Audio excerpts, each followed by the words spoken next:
ನಾವುಗಳು 2024ರಲ್ಲಿ ಮುಗಿತು ನನ್ನ ಕತೆ ಅನ್ನುವಂತ ಸ್ಥಿತಿಗೆ ನಾವು ಹೋಗಿರಬಹುದು.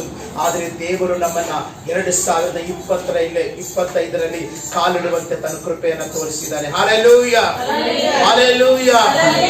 ನಂಬಿಕೆ ಇಟ್ಟಿರುವಂತವರು ದ್ರೋಹ ಮಾಡಿರಬಹುದು, ವಿಶ್ವಾಸ ಇಟ್ಟಿರುವಂತವರು ದ್ರೋಹ ಮಾಡಿರಬಹುದು, ನಂಬಿರುವವರೇ ದ್ರೋಹ ಮಾಡಿರಬಹುದು. ಅನೇಕ ರೋಗಗಳು, ಅನೇಕ ಸಮಸ್ಯೆಗಳು, ಅನೇಕ ಪ್ರಾಬ್ಲಮ್ಗಳು ನಮಗೆ ಎದುರಾಗಿ ನಿಂತುಕೊಂಡಿರಬಹುದು. ಮಾಟಮಂತ್ರ ಶಕ್ತಿಗಳು, ಸೈತಾನನ ಶಕ್ತಿಗಳು, ವೈರಿಯ ಸಮಸ್ಯೆ ದ್ರೋಹ ಮಾಡ್ತಾರೆ. ಆದ್ರೆ ನೀನು ನನ್ನ ಮೇಲೆ ನಂಬಿಕೆ ಇಡು, ನನ್ನ ಮೇಲೆ ವಿಶ್ವಾಸ ಇಡು, ನೀನು ಎಲ್ಲರಿಗಿಂತ ಅತೀಕವಾಗಿ ನನ್ನ ಪ್ರೀತಿ ಮಾಡು. ನಾನು ನಿನಗೆ ಎಂದಿಗೂ ಮೋಸ ಮಾಡಲ್ಲ, ನಾನು ನಿನಗೆ ಎಂದಿಗೂ ಅನ್ಯಾಯ ಮಾಡಲ್ಲ, ನಾನು ನಿನಗೆ ಎಂದಿಗೂ ನನ್ನ ವಿಷಯದಲ್ಲಿ ನೀನು ದುಃಖ ಪಡುವುದಕ್ಕೆ ಸಾಧ್ಯನೇ ಇಲ್ಲ ಅಂತ ಇದ್ದಾನೆ ದೇವರು. ಇವತ್ತು ದೇವರ ವಾಕ್ಯದಲ್ಲಿ ನಾವು ನೋಡ್ತಾ ಇದ್ದೇವೆ.